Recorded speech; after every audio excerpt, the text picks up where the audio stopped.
So if I've ever done a cliffhanger, I've done it yesterday, though not intentionally, we just kind of ran out of time. So David says in 1 Samuel 27, well, basically he's saying, I don't believe God is protecting me. If Saul tries enough times, he is the king, he's going to succeed, he's going to kill me.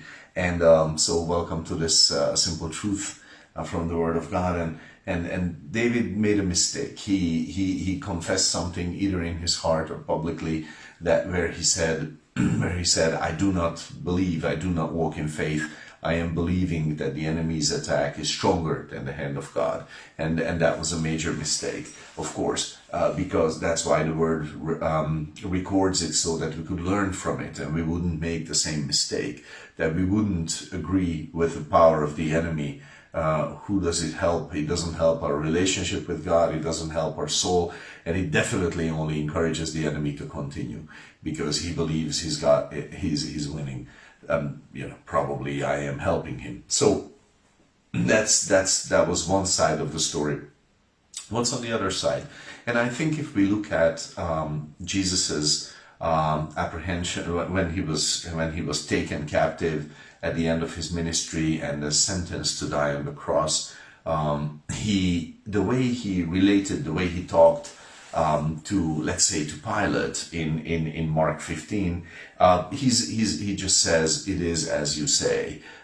He doesn't speak much, or to the Sanhedrin in the previous chapter, he says, he's asked, are you the Messiah? I'm paraphrasing for brevity's sake. But he says, I am, and you shall see the Son of Man come on the clouds of heaven, and in the glory of the Father. So he's, number one, he's saying very little. He knows that it's not the time for teaching. He knows that it's not the time for correction. He knows that it's not the time for any of that, because he knows they won't listen to him. There is no question about it. He's not trusting them to change. That is not his expectation.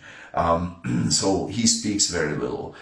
He doesn't display some huge show of power. He tells Pilate, I could get a lot of angels here and I could get this taken care of in a snap, just like that. But he's not threatening. He's not trying to show his power here. He is just very calmly, in a very few confident words, he's expressing his trust in the Father. He's not self-confident. He's trusting the Father. He's trusting the Father's plan, and he's submitting to that plan. And he is just saying, no, I am in my Father's hand. He is greater than just what he said in John 10. My Father is greater than all, and I am trusting him. I am in his hand. So that's a great lesson for us. When there is the temptation in your life, in your heart, to agree with the apparent power of the enemy, instead, just go back to the basics. You don't have to say much. You don't have to display great power.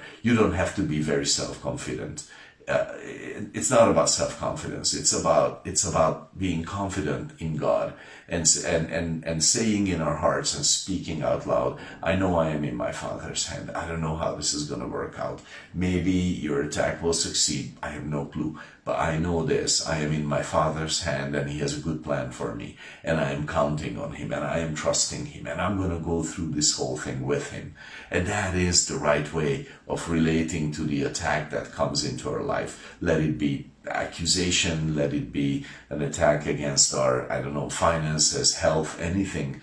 That is the way to live, and to say, God, I'm gonna trust you more. And I will keep believing that your power is greater than this. And however you want to show that, that's your business. But I am not going to confess the power of the enemy, because why would I?